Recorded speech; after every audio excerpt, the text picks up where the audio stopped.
Hello, and welcome back to Carol's Courageous Conversations podcast. I'm your host, Carol Young, founder and CEO of Be Bold Institute. This is the place where we talk about leadership, purpose, resilience, courage, and the bold moves that make a difference in our communities. If you caught our last episode 1 of 3 of our exclusive interview with Commissioner Monique Sheffield, Cobb County Commissioner District 4, you remember we ended right at a cliffhanger. Commissioner Sheffield was about to tell us whether or not she approved the Chick-fil-A drive-through, even though the property wasn't zoned for one. Yeah, that's where we left it hanging. So today we're picking up right where we left off. But before we get to her answer, I want to take you somewhere else because there's more to Commissioner Sheffield's story than zoning debates and permit meetings. So back in August, she invited me out to the Edie Riverview Landing, this beautiful stretch of green space along the river.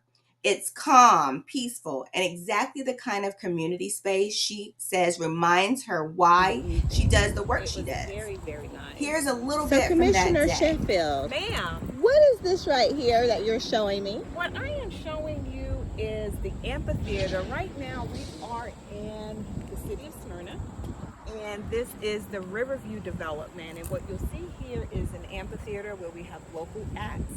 The community just comes out on a Saturday, a Sunday afternoon, and just have a great time. And you see a pier over there where you can stand and overlook the Chattahoochee River, which I am so pleased to say with our partnership with the city of Atlanta, the river is a lot cleaner than it used to be. So a lot of great things are happening, and I'm very excited about it. Awesome. Now that moment really stuck out with me because it showed the other side of city planning. It's not just about businesses and traffic flow. It's about creating spaces where people want to live, walk, and spend time together. And that's what makes her decision about the Chick-fil-A drive-through even more interesting. So let's jump back into our conversation right where we left off last time.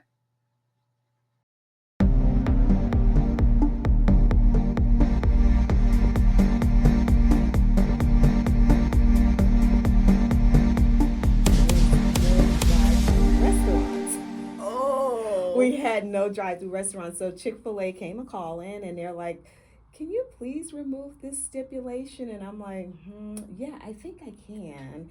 And part of the reason I did is because Chick-fil-A, as I oftentimes say, they don't just have a customer following, they have a developer following. So for developers, it's like, okay, well, if Chick-fil-A is here, then maybe we need to take a second look. So I was especially excited about the development and the impetus that the development can bring.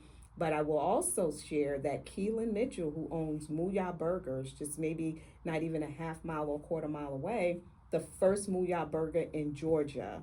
I have to give him credit also for leading that way and starting that trend. So we're really excited to have Mooyah Burger, the only one in Georgia, right in our district, in District 4 in Mableton, and good things are happening along that corridor. It's very encouraging for businesses to see that the county's making investment, that the community is engaged, that the leaders of the county are engaged, that your commissioners and your local elected officials are engaged and actually care about the livelihood of their businesses. Oh, I love that, Commissioner Sheffield. And Mooyah, speaking of Mooyah burgers, we've eaten there too. We love eating out, as you can tell. But he is just a breath of fresh air to the community. Yeah, and he really is. cares about the community. Let me give you an example. He hosted Spirit Night for Riverside Elementary for our school. Okay. And all the parents and the teachers went to his establishment. Okay. And then he gave a percentage back to the school. Yeah. He's always, Keelan Mitchell, he's always giving back. And he has a heart to give, and that's one of the reasons his business is so successful. Yeah, and supported by the community. But it's just no one should be left behind.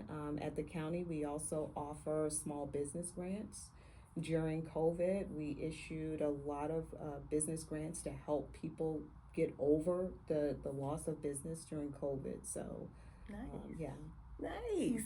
Okay, so let's switch gears a little bit, Yeah, Commissioner sure. Sheffield. Let's talk about this is near and dear to my heart, Okay. youth and entrepreneurship. Ah, So at Be okay. Bold Institute, we're running our Be Bold Tank Kids Edition, our Mm-hmm. youth entrepreneurship program for ages 7 to 17, and it just started last Wednesday, October the Oh, 1st. okay. And it's a 7-week program, like I said, and it ends on November the 12th. Okay. And we're teaching kids about entrepreneurship Mm-hmm. and leadership. Mm-hmm. And so, from your perspective, and then, oh, I forgot to tell you, have you ever seen Shark Tank? Yes. So they get to pitch their business ideas in front of a panel of sharks, we call them, for their business idea. And last year, the year before, we had State Representative Terry Cummins as a Oh, judge. We nice. had Sam Colbreth from Austin Yes. Community Task Force, Mm-hmm. who's the president. Mm-hmm. And we had someone from Economic Development from Cobb County, Mm-hmm. Brittany Rasmussen, Yeah. Mm-hmm. and Nate from Mableton Improvement Coalition. So we have a panel of very esteemed judges to give feedback to the youth when they Okay. pitch. Okay. So from your perspective, Commissioner Mm-hmm. Sheffield, why is it important to invest in entrepreneurship and leadership opportunities for our youth? Okay. Well, before I answer that, I want to take a moment of privilege to thank you for what you do in the community. With your Be Bold Institute, you guys are simply amazing. And what you do, I don't know that my answer that will follow is going to be greater than your action. And your action is reaching out to the community, reaching out to youth, allowing them or showing them how to tap into their potential. So anything that I would do would only augment what you are doing. So thank you so much for investing in our youth. It is very heartwarming because generally when we have conversations on the local level, when we talk politics, children aren't always a part of that conversation, right? Mm-hmm. But with you, they are the conversation. So thank you so much. My hat's off to you for what you do. Now, Thank you. oh, absolutely. You know, it's very it's very selfless. Anytime you're serving and you're serving with a pure heart, and this goes into my answer. You're serving with a pure heart. It's only there to help people. So for the youth, it's important to invest in them because at some point we're going to pass the baton, Mm-hmm. right? At some point I am going to say to the next person here, it's your turn to be county commissioner. So it's our responsibility, right? It's not just my responsibility to pass policy. It's not just my responsibility to make sure you're safe from animals. It's not just my responsibility to pass the budget, but it's my responsibility to pour into the youth, right? Because, you know, you hear it all the time, and this is so cliche. Children are the future. Yeah. Right? Yeah. That's so cliche, but Yeah. there's truth to it. It is true. So where they pick up will depend on where we leave off, right? Yes. So if we're not making a difference, we're leaving the burden to them to not only finish what we've started, but then to also start what they're going to finish to leave to someone else. So pouring into them is extremely important. There are a lot of budding entrepreneurs, and I just love the idea that people and young kids and youth are tapping into their own potential. Because in our generation, it's, you know, go to school, what do you want to do, what do you want to be, and you're going to be in corporate for 30 years and you get this gold-plated watch and then that's it. But with the entrepreneurship, it requires a special mindset, Mm-hmm. right? Mm-hmm. So children are tapping into what they believe their gifts and their abilities are. So it's our responsibility, whether you're a teacher, whether you're a parent, whether you're an elected official, to help them hone into those gifts. Because we all have them, but we have to do the right thing with them. And that's where you are so instrumental in our community because you help navigate those waters for them. So just speaking into them, make sure it's something that you enjoy doing. You're gifted. But what I will say to the youth is not everyone is gifted to shoot a basketball. Not everyone is gifted to hit a golf ball. But that doesn't mean that your gifts are diminished because all of our gifts play a part in life. Mm-hmm. They all play a part in life. Now, you have tangible gifts Mm-hmm. where you're good with your hands, but then you also have intangible gifts, things that you can't see, meaning you can have a big heart. You can't see my big heart, but you can see the works that come out of my big heart. So don't put pressure on yourself. If you want to draw and you can't, it's okay. If you want to sing, you only sound good in the shower, that's okay. That's just not your gift. But understand that you do have one. And people have multiple gifts. It's okay if you can't figure out in the beginning, because you'll go through life and you'll have those aha moments throughout life. But do what you love. Tap into your gifts. That's what they're there for. Oh, I love that. That's exactly what we believe at Be Bold Institute, that when you empower a child to lead, you're changing generations. Mm-hmm. If you could give one piece of advice to a 7 to 17-year-old dreaming about starting a business or making a difference in their community, what would you tell them, Commissioner Sheffield? Well, ask yourself the why. Why do you want to do this? Now, when you're young, your brain hadn't quite formulated to that point where you're thinking of the why. Mm-hmm. You're thinking of, this looks good, it's appealing, it's something that I want to do. But with the help of your parents, your friends, your teachers, your coaches, they'll help guide the way for you. So you'll have people that see things in you that you may not see in yourself, right? But with guidance, with the love for what you do, but more importantly, doing it for the right reason, then it will manifest over time.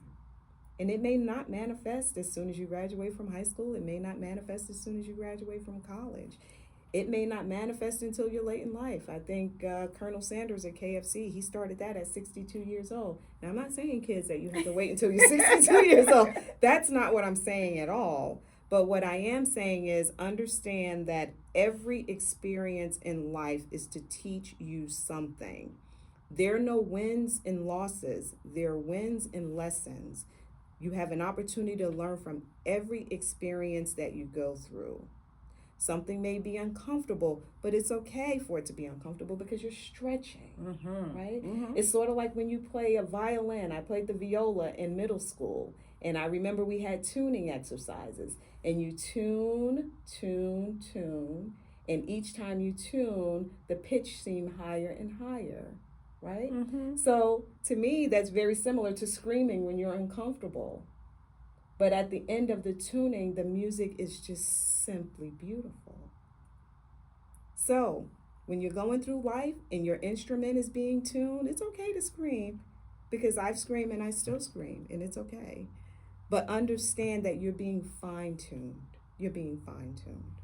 Now that is beautiful advice, Commissioner Sheffield.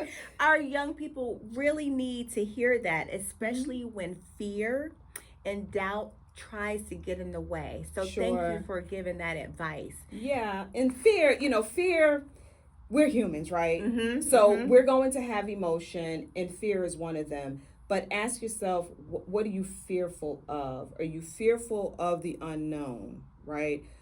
Change. A lot of people are reticent to change. They fear change, but it's not the change that they fear. It's what they're giving up when that change happens. But I read this quote once, or I was reading something, and it said, fear stands for false evidence appearing real. That's what it stands for. So it's okay to feel hesitant. That may just be your inside person saying, hey, let's think about this. But that don't allow it to paralyze you. Right. Don't allow it to paralyze you. Thank you.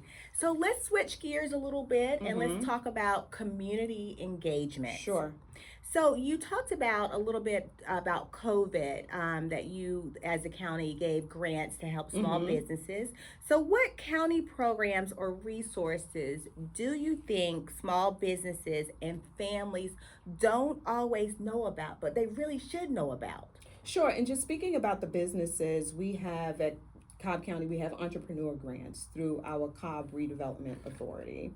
And they're grants for small businesses, but there are criteria that you have to meet. Like, you can't be a franchise, you can't be an online business, and you have to be in business for 5 years or less.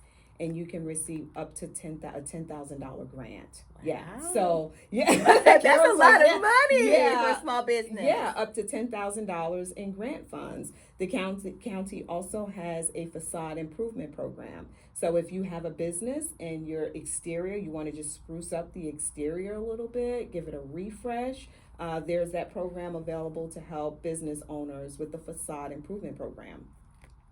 And all of those programs are run out of the operation of our community development division. And for our families, findhelp.org. These are very tough and trying times right now, and they seem to continue to be more and more challenging as time continues to go by. But there is a website, findhelp.org, where people can find financial assistance, whether it's for shelter, whether it's for utilities, homelessness. Is just a plethora. Now, that Find Help, it taps you into other organizations, so it's not a list of resources just from Cobb County. Okay. So that's been extremely helpful with a lot of families that's been reaching out to us. I think for you guys that are listening, please visit that website, findhelp.org. I know evictions are high right now in South Cobb. So please just tap into the resources that Commissioner Sheffield is providing us today. And that's such valuable information, Commissioner Sheffield. And access truly is empowerment. Yes, it is. All right. So for our listening audience, who want to make a difference. I know that I'm always calling you guys and emailing you guys, but how can everyday residents partner with you or the county, like whether it's volunteering, attending meetings, joining advisory boards? What's the best way for one to get involved? Okay. Civic engagement is key to every aspect of our lives. And I oftentimes hear people say, well, I'm not into politics. That might be true, but politics is very much into you. Politics is very much into you. And a lot of times decisions are made on a political level and people are not engaged, but they are heavily impacted by it. And one of those things that come to mind is gerrymandering. And we hear that maps are redrawn all the time. And that's done primarily so certain parties, whether it's one side or the other, can have a political hold on a particular area and shore up their voting base. So while people may not be into politics, I encourage you to be a part of it. Now, I get it because I wasn't a political person and I still don't really define myself as one. But it's there and it's happening around us, so you must be a part of the conversation. Now, I understand timing may be a factor for some. You don't want to necessarily be a political junkie, but at least pay attention to your local politics. Politics. As it says, all politics are local and all roads lead to politics. So I encourage people to be civically engaged. We have civic organizations within South Cobb. We have the Austell Community Task Force, which I know that you are heavily involved in. We also have the Mableton Improvement Coalition. And we have the Powder Springs Task Force. And those are 3 civic organizations within District 4 that have a major outreach to residents in our community, whether they're following our zoning cases, whether they're dispersing information, helping during the holidays, dispersing book bags to our children that may not have the resources available. Families may not have resources available. So we have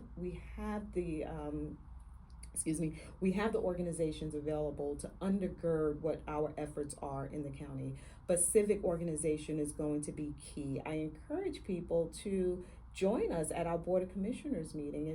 If timing is an issue and you may not necessarily have the time to travel, it's on YouTube. Yes. It's online, you know, and you can follow the issues. Send me an email. Send an email to all of the commissioners. The Board of Commissioners is a body of 5, and I am one person on that board. So if there are issues that you're dealing with or you'd like to have addressed, send it to the entire Board of Commissioners. Oh. It's not just your commissioner. Send it to okay. all of the commissioners. So that's one area. Also, I would encourage people to be engaged in the school board. The school board meetings. A lot of times, those meetings kind of go over under the radar, but they're very, very impactful to the resources that come to our community. And it's important because when we talk about children, the teenagers, and passing the baton, we want to ensure that they have the resources available to them. Right? Yes. So they're learning at the same level and the same speed with the same resources invested in the area. So definitely the Cobb County Board of Commissioners, the school board, and even the municipalities. We have 4 cities within District 4. 4 of the 7 in Cobb County are in District 4. So we have Smyrna, which is parts of Smyrna is in the city of Smyrna is in District 4. We have Mableton now. All of Mableton is in District 4. We have Austell. The city of Austell is in District 4. And then Powder Springs, the city of Powder Springs. All 4 cities are in District 4. Wow. And the county only has 7, but in all 4 are in District 4. So I encourage you to also be engaged within your municipalities, within those cities, especially if their boundaries are adjacent to unincorporated Cobb, right? Still go out, make your voices heard.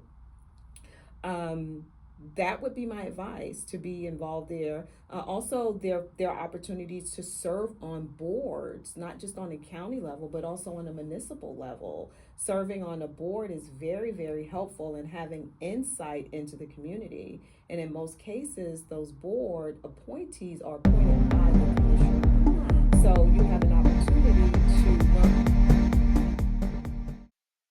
All right. Thank you for listening. That is the end of episode number 2. Come back next week to hear our final exclusive episode, number 3, October the 31st, 2025 at 6:30 p.m. Do not forget to subscribe to our YouTube channel and purchase your tickets for our Be Bold Tank. Support our youth. It's on November the 12th, 2025 at 6:30 p.m. You can purchase your tickets at bebold2day.com. Have a positively beautiful day.